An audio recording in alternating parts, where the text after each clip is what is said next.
Hombre más. Bueno, yo pienso que hay que situar la COP26 dentro de un contexto y realmente este contexto nos muestra que llegar a acuerdos en un mundo tan fragmentado, en un mundo tan desigual, con tantos intereses, con intereses tan poderosos, no es fácil, es sumamente difícil. Y más con un tema como el que se está planteando, el que se planteó en la Conferencia de las Partes 26 del Acuerdo Marco de Naciones Unidas sobre el Cambio Climático. Debo decir lo siguiente: estamos frente a una situación que es única en la historia de la humanidad. Y es que hace aproximadamente 200 años, en Glasgow, la ciudad donde estábamos reunidos, el señor Watts descubrió un mecanismo para utilizar mejor el vapor. Ese fue, si se quiere, el inicio de la revolución industrial. A partir de ahí el mundo se ha transformado. Pero esa transformación ha sido tal que lo que el ser humano ha hecho en el planeta ha cambiado la naturaleza misma, poniendo en peligro la existencia del ser humano. Eso ha significado la creación de todo un sistema productivo, de todo un sistema económico, que es el sistema predominante en el mundo actual.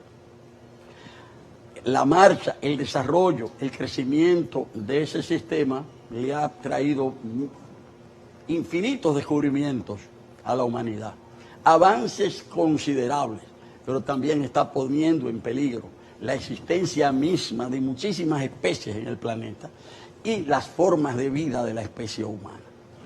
Esto no se ha demostrado ya, pero es una demostración reciente, hace menos de 10 años que se acaba de confirmar, que todas estas transformaciones en la naturaleza son el resultado fundamentalmente, no únicamente, sino fundamentalmente, del uso de combustibles fósiles para la generación de energía.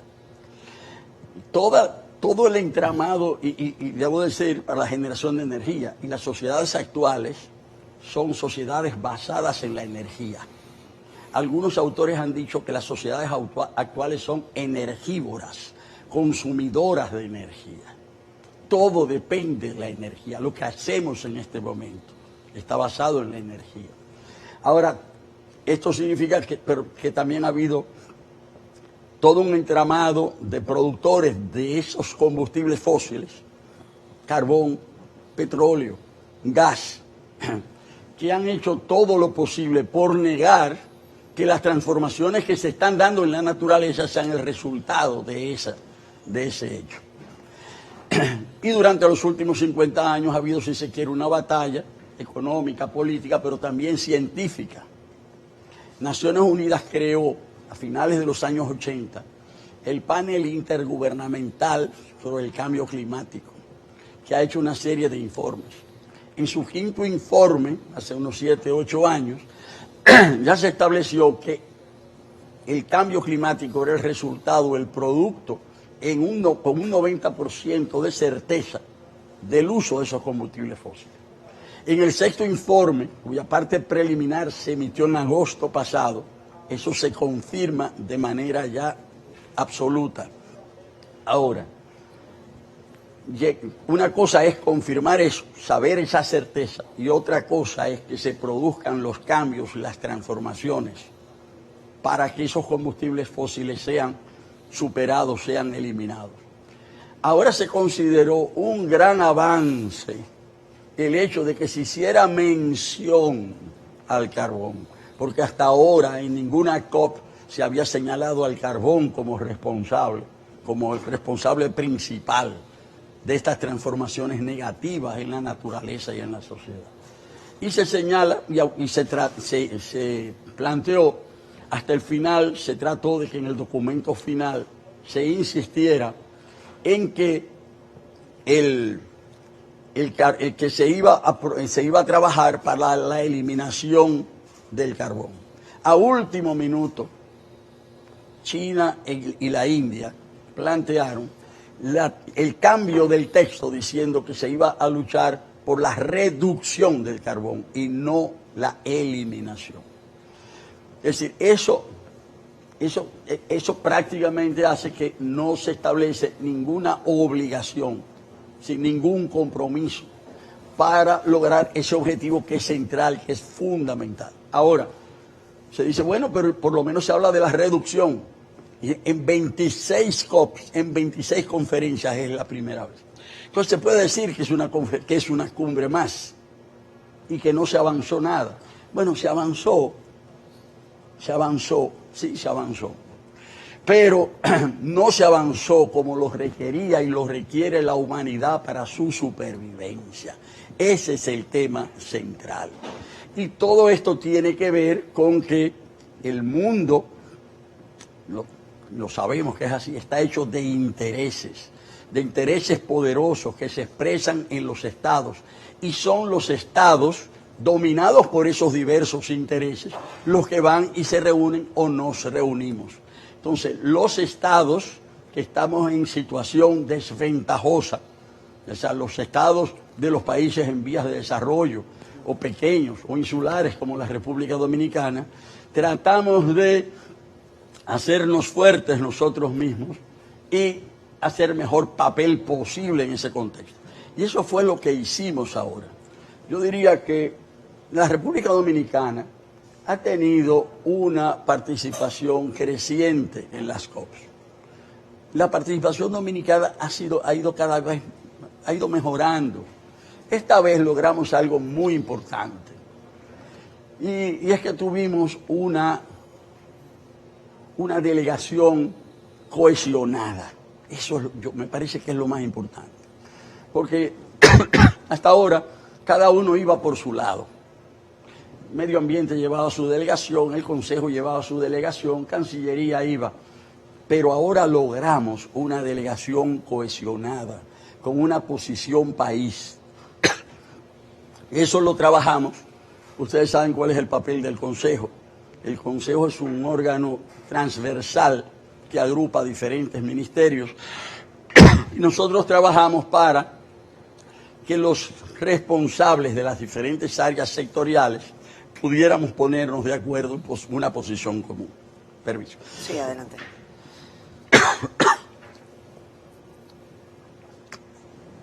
Yo vine un poco afectado de Glasgow. Ustedes saben que en estos días las temperaturas allá variaron entre 1 y 2 grados y 10 grados. Sí. Muchas lluvias. Max, yo creo que, y es bueno que te interrumpa, recupérate. Sí, gracias. Vale la pena que revisemos algunos.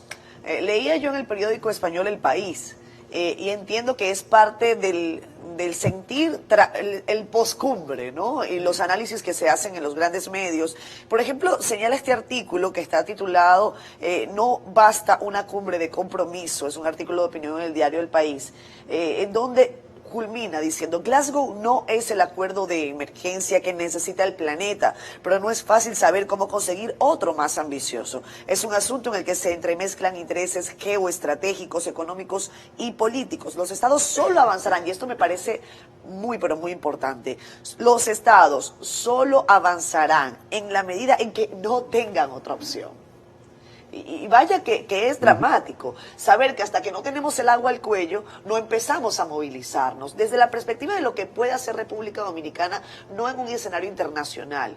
Me refiero a cuáles mecanismos podrían intentarse en el país para tratar de crear un fondo de mitigación, quizás interno, con apoyos de organismos internacionales, multilaterales. ¿Eso existe? ¿Se puede mejorar? Mira, es muy justo lo que plantea ese editorial y lo que tú expresas. Es así. Y esto obliga a que cada país y el conjunto de los países, bueno, pero que cada país determine qué es lo máximo que puede hacer, siempre considerando cuál es su correlación de fuerzas internas, económicas, sociales, políticas. porque hay que entender cuáles son las fuerzas que tienen mayor peso, cuáles son sus intereses, que no necesariamente son los intereses del conjunto de la sociedad. En el caso de un país como el nuestro, nosotros tenemos a nuestro alcance un instrumento que ha sido determinado por el Acuerdo de París, que son las contribuciones nacionalmente determinadas. Cuando se dice que son contribuciones nacionalmente determinadas, esto significa que el país decide soberanamente cuáles van a ser las medidas que va a hacer. Claro. República Dominicana emitió su primera contribución a raíz del Acuerdo de París y ahora presentó el año pasado su contribución nacionalmente determinada, revisada y ampliada. Eso quiere decir que ahí se señaló qué se propone hacer República Dominicana para mitigar el cambio climático y para adaptarse a él. Esta contribución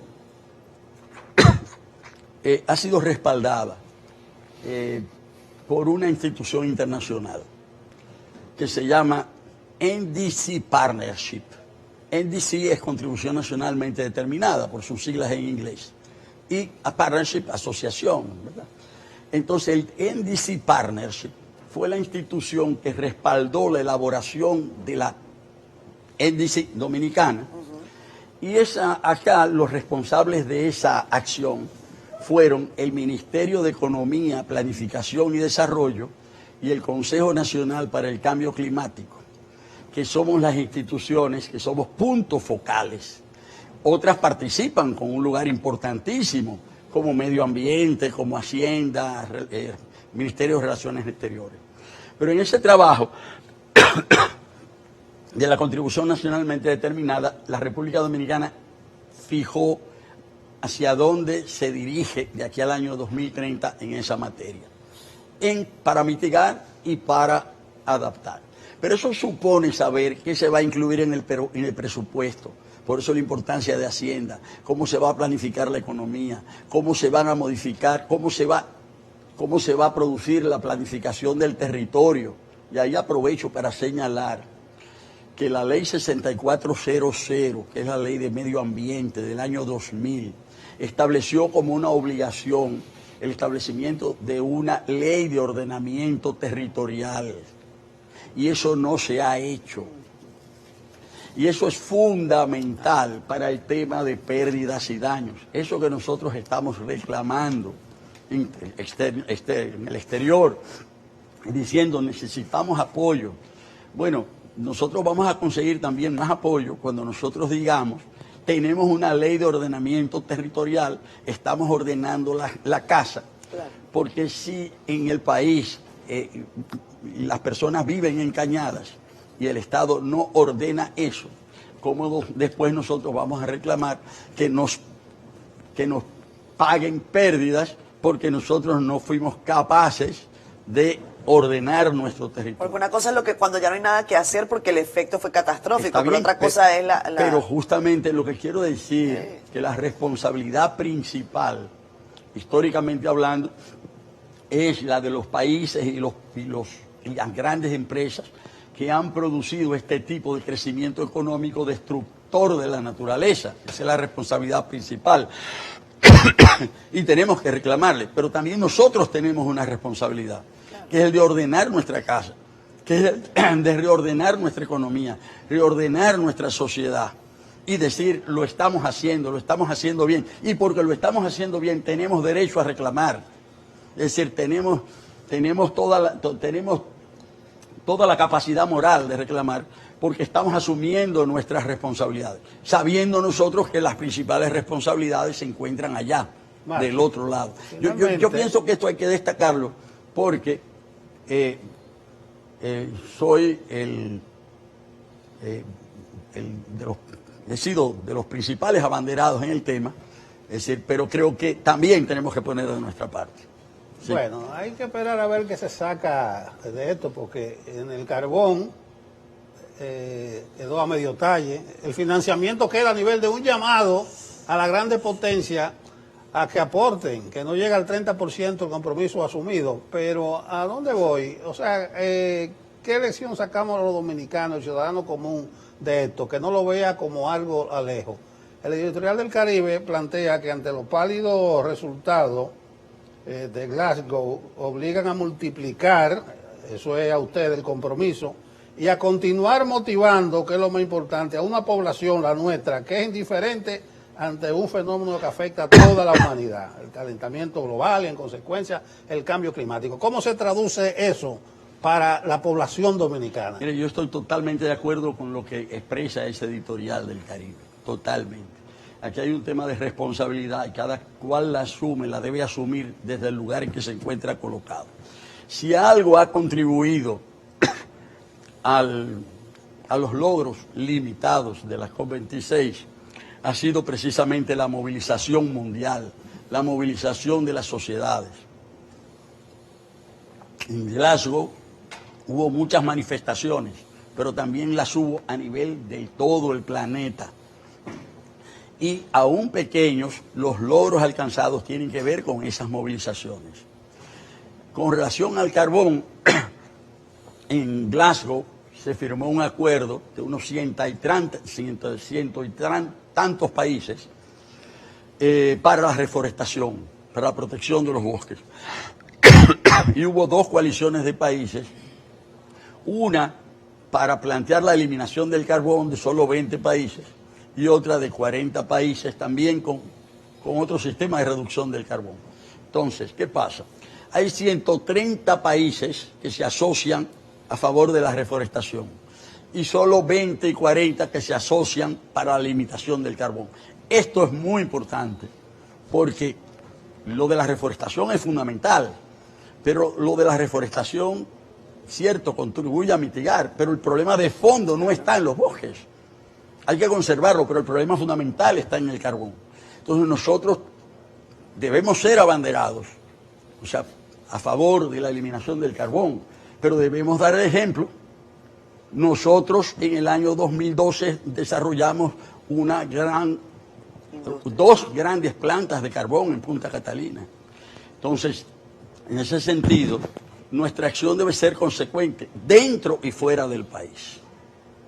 Debemos trabajar para la eliminación de los combustibles fósiles, el carbón, el petróleo y el gas en República Dominicana y en todo el mundo. Con esto quiero decir que efectivamente lo que estoy de acuerdo es con una sensibilización y movilización creciente de toda la sociedad, de manera que los poderes públicos en República Dominicana y en todo el planeta se vean compelidos, se vean obligados a trabajar a favor, no yo diría de una sociedad mejor, de una sociedad, porque si esas medidas no se toman, es la humanidad misma la que está puesta en entredicho. Bueno, muchas gracias, Max. Es un placer. Estos temas de fundamental importancia que, como reitero, la mayoría de los dominicanos vivimos de espaldas a esa amenaza global, pero poco a poco vamos ganando terreno. Gracias.